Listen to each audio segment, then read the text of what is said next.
कि हम यहाँ से 1930 से बसे हुए लोग हैं और हम ये साबित कर सकते हैं कि हम 1930 से बसे हुए और 1988 में हमारी टोंगिया पत्ती समाप्त हुई है। कि उम्र कितनी है? 85 साल है। पानी आवा नदी का जब घरों में बढ़ जा हैं बड़े बूढ़े हैं 2-4 बीघे वो बोवा अक्ति खा जाओ ना कट जाते हैं, आश्वासन दे देते हैं, काम हो नहीं रहा। सोच रहे हैं कि भाई हमारा गांव राजस्व हो जाए तो हमें सुविधा मिलनी शुरू हो जाए। पूरे संसार को हजारों टन ऑक्सीजन दान कर दिया है और हम लोग अब जाए कहाँ? हम भी तो इस देश का था। जंगलों को परवरिश करने के लिए इन लोगों का नाजायज फायदा उठा गया, इन्होंने जंगल परवरिश कर दिए। नमस्कार दोस्तों, आप देख रहे हैं राही न्यूज़ में आपके साथ संदीप पोहीवाल। जैसे कि आपको पता है कि राही न्यूज़ की टीम ऐसी ऐसी जगह पहुंचती है। आज ऐसे ही हम जगह पहुंचे हैं। हमारा भारत देश जो है दिन दुगनी रात चौगनी तरक्की कर रहा है, लेकिन वहीं दूसरी तरफ ऐसे भी गांव देखने को मिलते हैं जहां पे देखा जाए तो विकास के नाम पे शून्य अभी भी है। 1932 की आबादी वाला ये गांव बताया जाता है कि और इस गांव की जो आबादी है 5 से 6 हज़ार लोगों की आबादी है।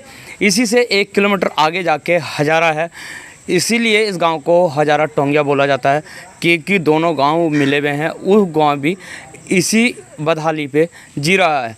ये अभी भी इनके अपने मकान हैं, लेकिन फिर भी वन विभाग के अंतर्गत आती है और यहाँ के जो लोग हैं वो डर में जी रहे हैं कि कब हमको निकाल के बाहर कर दिया जाए और हमारा जो मकानों में पैसा लगा हुआ है और जो हमारे बाप दादा यहाँ पे अपना गुजर बसर करके गए हुए हैं, क्या होगा इस धरोहर का। इसी के साथ हम दिखा देते हैं, यहाँ पे हमारे साथ बहुत सारे लोग हैं जो इस गांव के हैं। कम से कम 4थी या 5वीं पीढ़ी यहाँ पे हैं, लेकिन उसके बावजूद भी यहाँ पे अभी तक कुछ नहीं हुआ और ना यहाँ पे ग्राम प्रधान है, ना जिला पंचायत है तो सिर्फ लोकसभा और विधानसभा या लोकसभा के इलेक्शन में लोग वोट मांगने तो आ जाते हैं और वोट के बाद यहाँ पे आके झांकते भी नहीं हैं। आखिर क्या होगा ऐसी जगह का जहाँ पे जनप्रतिनिधि ना तो ग्राम प्रधान है और ना जिला पंचायत है? आखिर इनकी आवाज़ उठाएगा कौन? अभी पिछले कई सालों से ये लोग अपनी आवाज़ को खुद बुलंद किए हुए हैं, खुद धरना प्रदर्शन कर रहे हैं, कहीं तो SDM कार्यालय में, कहीं चौराहों पे, कहीं जाकर धरना प्रदर्शन करते हैं और अपनी आवाज़ को खुद उठा रहे हैं। आपका नाम क्या है? अतर सिंह। अतर सिंह जी, कितने साल पुराना गांव है पहले तो ये बताइए। करीब सैकड़ों साल तो हो ही गया। हाँ, 100 साल के करीब तो हो ही गया। तो क्या समस्या है इस गांव की? यहाँ सारी समस्या, कोई सहूलतें ही नहीं। अभी देखो रास्ते कैसे पड़े हैं, पानी भी अपना कोई नलका खोद कर लगा लिया तो पी लिया नहीं मौज। यहाँ कोई सहूलियत नहीं है किसी चीज़ की भी। तो जैसे यहाँ पे ग्राम प्रधान नहीं है, जिला पंचायत नहीं है, तो उस दशा में आप लोग जनप्रतिनिधि किसे मानते हो? किसके पास जाते हो आप अपनी पुकार लेके? किसी पे भी जाते भाई, एक धक्के खावे हैं। कौन है वो? एक कोई भी नहीं। हमने तो आज लगा मेले भी देखा कि जाता है यहाँ से। बेचारा पहला था एक बुढ़ा था, वो आ जाता गाँव में, खबर भेज दें थे। अब वो बेचारा रिटायर हो गया, राठौड़। अब राठौड़ आता ही नहीं ना, यो भी नहीं आया, ये भी नहीं आया अभी तक। हमारे गांव के अंदर नहीं आया वो। जी, आपका नाम? मेरा नाम चंद्रभान है जी। अच्छा, तो क्या कारण है कि आज तक ये गांव राजस्व विभाग में नहीं चढ़ा है? इसका कारण तो ये कर्मचारी हो सके जी, जो नहीं चाहते हम इसी रूम में चाहें। ऊपर से शासन से आदेश हो जाए, लेकिन ये नहीं करना चाहते।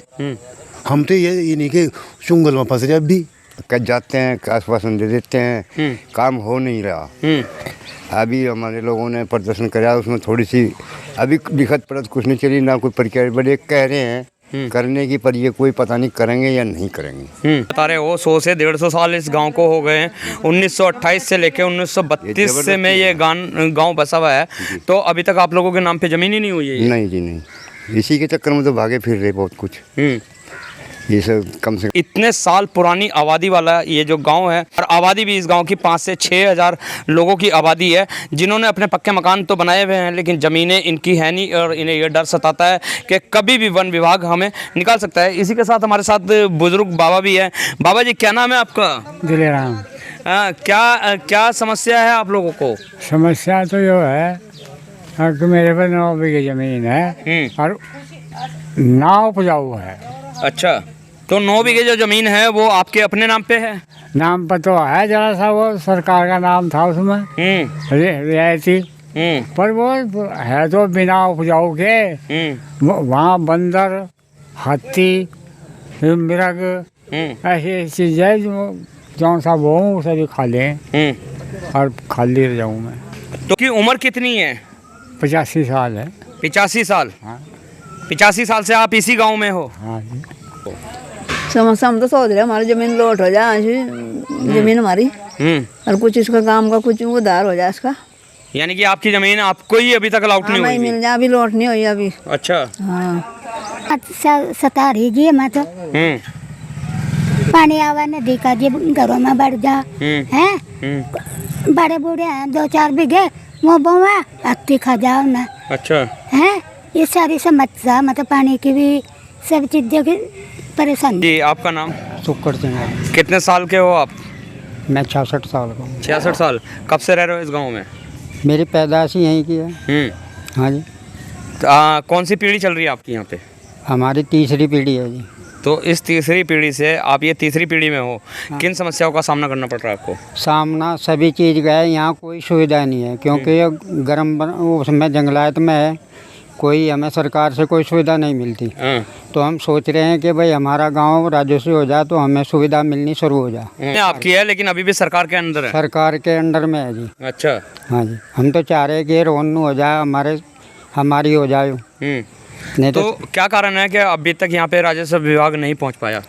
ये वन विभाग की बात है जी। मतलब वन विभाग नहीं चाह रहा इस बात को कि भाई हम इन्हें रवाना कर दें, मतलब ये अलग कर दें इनको। जैसे हरिपुर टोंगिया गांव में पहुंचे हैं, यहाँ की इस गांव की बेटी जो है आंदोलनकारी राखी, जिन्होंने इस गांव की समस्याओं को लेकर, इस गांव के विकास को लेकर जगह जगह धरने प्रदर्शन किए और जगह जगह आंदोलन किए और आंदोलन में आज भी सक्रिय हैं। अब देखना ये होगा कि कहाँ तक इनके प्रयास जो है सफल होते हैं। समस्या यहाँ पे एक ही है, काफ़ी वर्षों से समस्या एक ही चली आ रही है जब से यहाँ बसाया था। दरअसल ये अंग्रेजी शासन की समस्या है। यहाँ पे हमारे जो बुजुर्गवार थे, पूर्वज थे, उनको तरह तरह के प्रलोभन दे के वन विभाग एक संस्था थी जो अंग्रेजी की चलाई हुई थी। उस टाइम पे जंगलों का दहन हो चुका था। जंगलों को परवरिश करने के लिए इन लोगों का नाजायज फ़ायदा उठा गया। इन्होंने जंगल परवरिश कर दिए लेकिन बिना किसी मानदेय के। इन्हें कोई मानदेय नहीं दिया गया, कुछ नहीं। उसकी एवज में 1-2 एकड़ भूमि दिया है इनको, जिसका अभी तक भी इनको मालिकाना हक नहीं है, ना ही इनके घर का मालिकाना हक है कोई। जो मतलब यहाँ पे लोग रह रहे हैं? हाँ जी। अच्छा। तो ये किनके द्वारा दी गई थी? ये जो आप बता रहे हैं कि 1 एकड़ ज़मीन जो दी गई थी और उसका मालिकाना हक किसने दी थी? ये हमारे वन विभाग ने दिया था। अच्छा। हाँ जी। तो मालिकाना हक नहीं दिया, क्या कारण है इस मालिकाना जो हक नहीं दिया? ये मालिकाना हक इसलिए नहीं दिया कि ही इन लोगों का कब्जा हो जाएगा, ठीक है। लेकिन जब हमने पूरे संसार को हज़ारों टन ऑक्सीजन दान कर दिया है और हम लोग अब जाए कहाँ? हम भी तो इस देश का हिस्सा हैं, हमें भी तो इस देश में रहना है, हमें अपना अधिकार चाहिए। कोई हम नाजायज़ नहीं मांग रहे, किसी से भीख नहीं मांग रहे, अपना अधिकार मांग रहे हैं। और अब तो हम कैसे भी किसी भी सूरत में लेके रहेंगे। सबसे बड़ी समस्या क्या है कि प्रतिनिधि है, हमारे विधायक हैं जिनको हम चुनकर भेजते हैं, उनको जानकारी का अभाव है। प्रशासनिक अधिकारी है, उनको जानकारी का अभाव है। हमारे वर्तमान में विधायक जी इन्होंने आज ही 15 जून को 2022 को जो भी प्रश्न उन्होंने उठाया है, जो भी प्रश्न आज उन्होंने विधानसभा में सत्र चलते हुए उठाया है, ठीक है, हम खुशी है कि चलो किसी ने हमारी उल्टी या सीधी बात सुनी तो सही। लेकिन जब मैंने उनसे फ़ोन पे बात किया, उनसे भी मैंने बोला है, मैंने कहा जी सर मैं आपसे मिलना चाहती हूँ, अपने डॉक्यूमेंट्स दिखाना चाहती हूँ कि क्या हमारी समस्या है। लेकिन उन्होंने भी हमारी कोई नहीं सुनी, पता नहीं कहाँ से डॉक्यूमेंट्स उठा के ले आए, जबकि हम यहाँ से 1930 से बसे हुए लोग हैं। और हम ये साबित कर सकते हैं कि हम 1930 से बसे हुए और 1988 में हमारी टोंगिया पत्ती समाप्त हुई है। और अगर आपको सरकार नहीं बता रही है, आपसे राखी जी, आप अभी नई उम्र की लड़की हैं और आंदोलन भी कर रही हैं, तो किस तरीके से साबित करेंगे कि आप का जो गांव है ये 1930 से बसा हुआ है? इसके लिए हमारे पास वन विभाग के कुछ दिए हुए सबूत है। हमारे पास तो कोई सबूत नहीं है। पहली बात तो ये है, हमारे पास कोई सबूत नहीं है। हमारा देश की सांसद ने पश्चाताप करते हुए 2005 में वनाधिकार कानून पास कर दिया कि जो भी ऐसे लोग हैं, इसका पूरा नाम है अनुसूचित जाति अन्य परंपरागत वन निवासी वन अधिकारों की मान्यता प्राप्त अधिनियम 2006 नियमावली 2007। इसके तहत हमारे पूरे देश के अंदर 7,000 गांव ऐसे बसे हुए हैं जिनको आज तक भी मालिकाना हक नहीं है, जिसमें हमारे उत्तराखंड में भी ऐसे 67 गांव हैं और डिस्ट्रिक्ट हरिद्वार में 7 गांव हैं हम, और तहसील भगवानपुर में 2 गांव हैं जिनको अभी तक भी कोई हक नहीं मिल पा रहा है। इसी से हम मजबूरन होके 23 मई को हमने हमारे माननीय एसडीएम साहब को अपना ज्ञापन पत्र सौंपा, लेकिन 15 दिन का वक्त देने के बावजूद उन्होंने कुछ नहीं किया। फिर हमने मजबूर होकर धरना प्रदर्शन शांत। आपने हरिद्वार में 7 गांव बताए हैं, तो उनमें सब में राजस्व विभाग अपनी दखल अंदाजी कर चुका है, चकबंदी भी हुई है, तो कहीं ना कहीं वो फिर भी फल फूल रहे हैं। लेकिन यही गाँव ऐसा है जिसमें राजस्व विभाग अभी तक नहीं आया है, क्या कारण मानते हो? देखिए, मुझे सारे गांव का पता है, साथ के साथ ये झूठी अफवाह है, कहीं पे अभी कुछ नहीं हुआ है। स्टार्ट तो हरिपुर टोंगिया से ही है। जो जाग रहे हैं यहाँ के लोग सबसे ज़्यादा संघर्षशील हैं, यहीं पे संघर्ष हो रहा है, कहीं पे कोई नहीं है। ये सिर्फ सरकार की एक अपने वोट लेने की साजिश थी। जब इलेक्शन गया है अभी, तो विधानसभा के इलेक्शन में उनको अपने वोट बनाने थे, बाकी ऐसा कुछ नहीं है। उत्तराखंड में कहीं पे भी ये कानून लागू ही नहीं हुआ है। इसको कानून को लागू करिए। और हमारी तहसील की तो ये हालत है कि 12 साल हो गए, उनके दिमक, हमारे जितने भी कागज हैं उनके दिमक खा गई।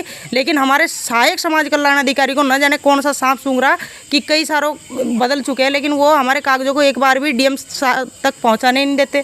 एसडीएम साहब को नहीं दे रहे हैं, तभी तो वो डीएम साहब के पास लेके जाएंगे। उसको पता नहीं क्या है क्या नहीं, हमें कुछ समझ में नहीं आ रहा उसकी बात।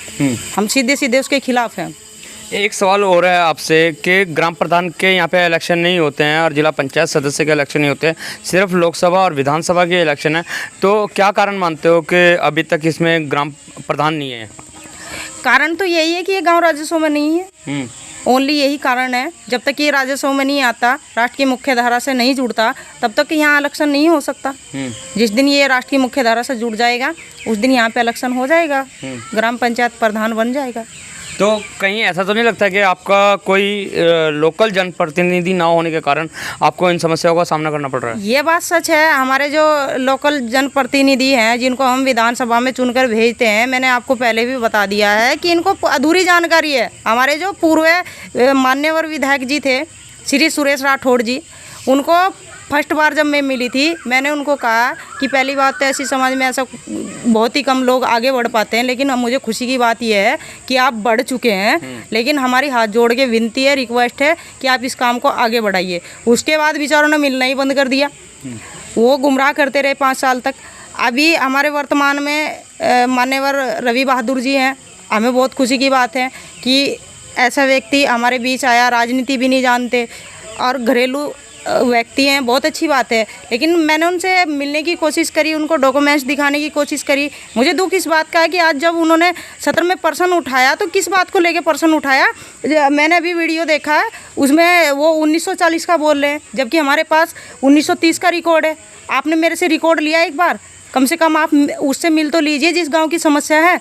आप मिलना ही नहीं चाहते हैं, तो कम से कम वो हमसे आके बात करेंगे, तभी तो हमें एक नियम है, उसके तहत ये कहा गया कि हमें 2 साक्ष्य उपलब्ध कराने हैं, जिसमें फर्स्ट साक्ष्य हमारा है वंशावली, जो हमारे अगर 75 साल की पीढ़ी को दर्शा देती है।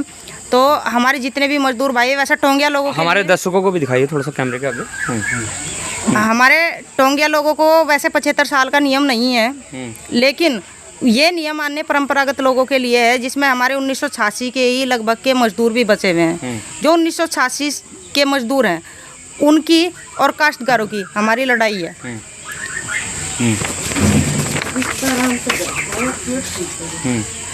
और इस पहला हमारा ये है, और वो हमने वहाँ पे जमा किया हुआ है समाज कल्याण के यहाँ, बुजुर्गों का कथन मिला हुआ है। और भी हमारे पास न जाने कितने साक्ष्य है, भारत का राजपत्र है, और हमारे पास 1930-32 की। जब एक बात बताइए, वन विभाग के पास तो मकान है, महल है अपने सबूतों को रखने के लिए, लेकिन हमारे पास तो कुछ भी नहीं है। फिर भी हमने 1930 तक की रसीदें पता नहीं कैसे कैसे रखी हुई है, और हमारे पास तो झुग्गी झोपड़ी सी थी, आग भी लग जाती थी, पानी भी भर जाता था। ये रसीद दिखा रही हैं आप राखी जी, ये 1930 की है? हाँ जी, 1932 की रसीद है ये। 1934 की है, 1932 की है जी। हमारे पास ये प्रमाण सब हैं, ऐसा कुछ नहीं है। और मैं एक सबसे अहम बात ये कहना चाहूँगी कि अगर ये कानून झूठा है, तो ये आईएएस और पीसीएस की किताब में कैसे छप गया कानून? अगर आप इसके मद्देनज़र हमें अधिकार नहीं देते। एक समस्या और आ रही है कि वन विभाग जो ये सपने देख रहा है ना, ये सपने हम इनको पूरे नहीं होने देंगे। ये IAS और PCS की बुक में भी ये क्वेश्चन दिया हुआ है हमारा, हमें अधिकार इतना है इस कानून का। और ये जो कह रहे हैं ना कि हम 6 बीघे, मुझे ये बता दीजिए 6 बीघे में काश्तकार होता है कि काश्तकार का वो परिभाषा बता दीजिए, काश्तकार किसको कहते हैं? जबकि हमें 4 हेक्टेयर का अधिकार है वन अधिकार कानून के तहत। चलो हम बहस नहीं करते, आप हमारे गांव को राजस्व कर दीजिए, पर कम से कम काश्तकार तो हमें साबित कर दीजिए 6 बीघे का क्या, और जहां हमारी भूमि है हम वहीं लेंगे। ये भी हमारा साफ साफ निर्णय है कि अगर कोई वन विभाग ये सोच रहा हो कि हमें ईंट पत्थरों में, इधर एक साइड में कह रहे हैं हमारे यहाँ पुल के पास में नदी है, वो चाहते हैं कि पूरे गाँव की एक ही जगह कर दे और इनसे बाकी छुटवा ले, जो हमारी कामयाब ज़मीन है उनको छुटवा लें। हम बिल्कुल नहीं छोड़ देंगे, किसी कीमत पे नहीं छोड़ देंगे। और हम क्लियर जैसे आपने जगह जगह धरने प्रदर्शन भी किए हैं और ज्ञापन भी सौंपे हैं, तो अधिकारियों की तरफ से और जनप्रतिनिधियों की तरफ से क्या आश्वासन मिले आपको?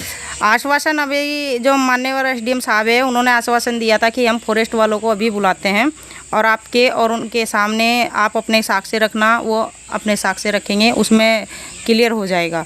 तो अभी क्या हुआ कि हमारे जो उपखंडीय समिति है, इसमें वन अधिकार कानून में 4 प्रकार की कमेटियों का गठन हुआ है। जो फर्स्ट कमेटी है उसकी मैं अध्यक्ष हूँ, ग्राम वन अधिकार समिति, उसकी मैं अध्यक्ष हूँ। और जो हमारे उपखंडीय समिति के सचिव हैं वो बाबूजी नवाब हैं, वो कोई काम करना नहीं चाहते, इस वजह से काम अधूरा रह गया।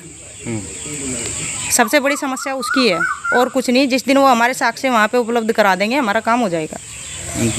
बहुत बहुत धन्यवाद आपका। तो ये थे हमारे साथ गांव के लोग जो कि इस डर से डरे हुए हैं कि कभी ना कभी ऐसा ना हो कि वन विभाग जो है हमें हमारे घरों से दूर कर दें। अधिकारी के चक्कर काट रहे हैं, जनप्रतिनिधियों के चक्कर काट रहे हैं, लेकिन अधिकारी और जनप्रतिनिधियों को इसकी जो है अधूरी जानकारी है, ये कहना इस गांव का है। जैसे कि आपने भी सुन लिया है, तो जहां हमारा हिंदुस्तान, हमारा भारत, हमारा इंडिया इतनी तरक्की कर रहा है और सबको समान अधिकार दे रहा है, लेकिन यहाँ पे दूसरा ही पहलू देखने को मिला है कि वोट लेने के टाइम पे तो आ जाते हैं, गांव के लोग इनके अपने होते हैं, लेकिन उसके बाद जीतने के बाद अपने घरों में बैठ जाते हैं, कोई इनके आंसू भी नहीं पहुंचने आता है। आखिर कब तक ऐसा चलेगा? तो हम भी सरकार तक अगर तो हमारी ये वीडियो जाए तो ऐसे लोगों की समस्याओं को जल्द से जल्द सुलझा के इनका निपटारा करें। इसी के साथ बने रहिए राही न्यूज़ में, आपको दिखाएंगे इसी तरीके के और गांव की समस्या। जब तक के लिए दीजिए इजाज़त, धन्यवाद।